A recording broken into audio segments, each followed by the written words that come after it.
बिस्मिल्लाहिर्रहमानिर्रहीम, अस्सलाम वालेकुम। आज मैं बात करूंगा कि आप जो सोचते हैं वैसे ही होने लगता है। और आप कभी ज़िंदगी में आजमा के देखिएगा, जो लोग जिस चीज़ से डरते हैं कभी ना कभी वो हो जाता है। जो लोग बिल्कुल कामयाबी की तवक्को रख रहे होते हैं उनको मिल जाती है। क्योंकि जब आप सोचते हैं तो ये सोच के दो पहलू हैं। एक पहलू तो है प्योरली नफसियाती, जो आपने हर एक से सुना होगा कि जब आप सोचना शुरू करते हो तो ज़ाहिर है आपका दिमाग भी उसी तरफ चलना शुरू हो जाता है। और फिर वो कहते हैं ना कि आपकी सोच के मुताबिक ये जो पूरी यूनिवर्स है ये आपके साथ चलना शुरू हो जाती है, वगैरह वगैरह। ये बातें आपको बहुत सी मोटिवेशनल लेक्चर्स में लोगों ने बताई होंगी और ऐसी हैं। लेकिन मैं इससे हट के आपको बताना चाह रहा हूँ कि ये ज़हनी ये तो अलामत जो मैं बता रहा हूँ, प्रैक्टिकली एंड फिज़िकली भी आपकी बॉडी के अंदर तब्दील आती है। मिसाल के तौर पे जब आप ये सोचते हैं कि मैं ये काम कर लूँगा, बहुत सर्दी है लेकिन मुझे सर्दी की परवाह नहीं है, और जब आपकी सोच इतनी पक्की हो जाए तो फिर आपकी जो बॉडी है उसके अंदर बाकायदा फ़िज़िकल चेंजेस आनी शुरू हो जाती हैं। आपके जो सेल्स होते हैं उनके अंदर एक वेव ट्रांसमिट होती है ब्रेन से, जिसको कोहेरेंट वेव कहते हैं।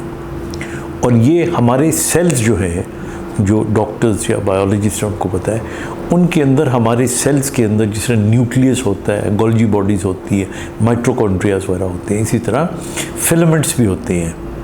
फिलामेंट्स ये एक किस्म के स्टैंड्स होते हैं और ये टू एंड फ्रो मूव करते हैं। और फिर आपकी सोच को ज़हन में रखते हुए जो आपकी सोच होती है वो एक इनडायरेक्टली मैसेज इसको देती है। और जब ये मैसेज इन फिलामेंट्स को मिलता है तो उसकी वजह से एक वेव जनरेट होती है जो पूरी बॉडी में ट्रांसमिट हो जाती है।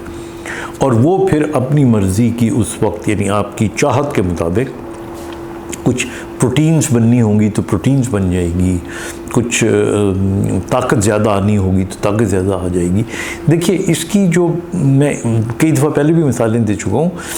इसकी एक मिसाल ये है कि देखिए, हमारे बलूचिस्तान के इलाके के अंदर अगर कोई चोर हो तो शक हो किसी को चोरी का, तो 3-4 लोगों से वो कहते हैं कि आप आग पे चलें।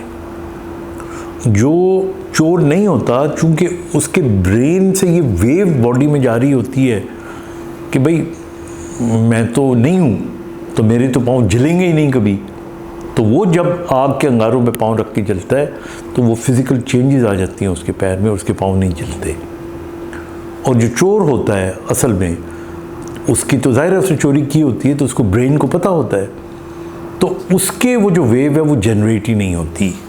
जब वो जनरेट नहीं होती तो उसके अंदर फ़िज़िकल कोई तब्दीली नहीं आती और वो उसके पाँव जल जाते हैं। तो इसलिए मैं आपको बताना ये चाह रहा हूँ, ख़ास तौर पे ये इतना फ़र्क पड़ता है कि आप, दूसरी मिसाल देता हूँ मैं आपको आसान। देखिए, कैंसर का जो मरीज़ होता है ना, जब तक उसको आप ये नहीं बताते कि तुमको कैंसर है, अच्छी खासी ज़िंदगी गुजार रहा होता है। जिस दिन आप उसे कहते हैं कि ओए तुमको तो कैंसर है, तुम्हारे तो कुछ दिन रह गए हैं, आप यकीन करें वो उसकी वो वेव जनरेट होती हैं कि उसके बाद फिर वाकई वो कुछ दिनों का मेहमान होता है और इस दुनिया से चला जाता है।